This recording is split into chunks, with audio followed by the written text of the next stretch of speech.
Xitoyda ayol o'rniga homilani ko'tara oladigan Android yaratildimi? Telegramda robot chaqaloqni homiladorlikning boshidan oxirigacha ko'tara olishi va u 2026-yilda sotuvga chiqarilishi haqidagi mish-mishlar tarqaldi. Biroq bu soxta xabar. Zhang Yufeng ismli olim ham, uning loyihasi ham aslida mavjud emas.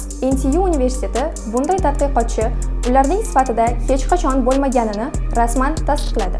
Jurnalistlar ham bu kabi kompaniyaning izini topa olishmadi.